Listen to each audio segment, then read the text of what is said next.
विनयभंग प्रकरणी अडचणीत आलेल्या माजी महापौर सपाटे यांच्या पुढील अडचणीमध्ये वाढ होताना दिसत आहे।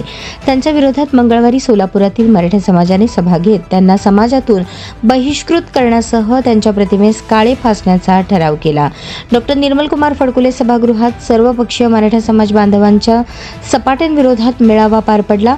या प्रसंगी माजी महापौर दिलीप कोल्हे, पुरुषोत्तम बर्डे, राजन जाधव, माजी प्राचार्य अनिल बारबोले, माऊली पवार, अमोल शिंदे, चंद्रकांत वानकर, विनोद भोसले, प्रताप चव्हाण, श्रीकांत डांगे, प्रशांत पाटील, सूर्यकांत पाटील, सुनील रसाळे यांच्यासह समाज बांधव उपस्थित होते। या प्रसंगी मंजूर केलेले ठराव याप्रमाणे: माजी महापौर मनोहर सपाटे यांच्यावर बहिष्कार टाकणे, मराठा समाजसेवा मंडळ संस्थेच्या अध्यक्षपदावरून सपाटेंना हटवणे, मराठा समाजाची संस्था असलेल्या मंगल कार्यालयाचे सपाटेंचे नाव काढून त्यांचे गावडे मंगल कार्यालय असे नामकरण करणे, सपाटेंवर झोपडपट्टी सुरक्षा कायद्याअंतर्गत कारवाई करण्याविषयी पोलीस आयुक्तांना निवेदन देणे, छत्रपती शिवाजी प्रशालेत बुधवारी दुपारी 12 वाजता जाऊन सपाटे यांच्या प्रतिमेस काळे फासणे व जोडे मारणे।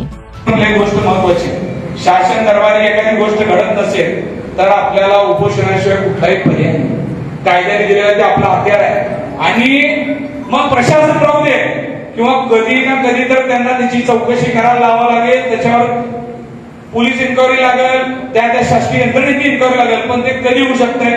जरंगे पाटलांनी आपल्याला एवढं मोठं आंदोलनाचं हत्यार दिलंय, ते हत्यार आपण शाळेच्या बाबतीत का उभा करतो?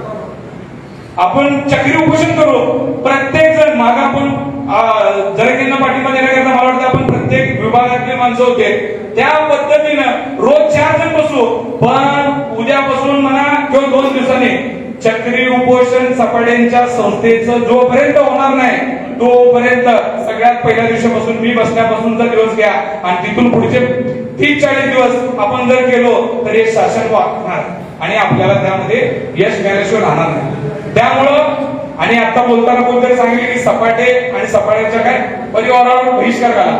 मी त्यांच्या दोन्ही मुलांशी बोललोय, त्यांच्या मुलांवर बहिष्कार घालण्यासारखं पवार कृत्य नाही। ते बापाच्या विरोधात फिर्याद देतात। त्यांना काल मला चिंतामणी भेटला होता, नाही सांगतो तुम्हाला, नाही चिंतामणी मला भेटला होता, तर त्यांच्या मुलांनी मला म्हणलं मागे मी त्याच्या विरोधात फिर्याद दिलो, सगळं दिलो, पण आज मला एवढं दुःख व्हायला लागलंय। मी मला उलट चांगलं झालंय, गुन्हा दाखल झालाय, अहो गुन्हा दाखल होऊ द्या, पण लोकांनी चपलीनं पकडून मारलं पाहिजे असं चिंतामणी मला बोलला। पण मला ह्या गोष्टीचं वाईट वाटतंय की माझ्या नावामागं चिंतामणी मनोहर सपाटे देतो।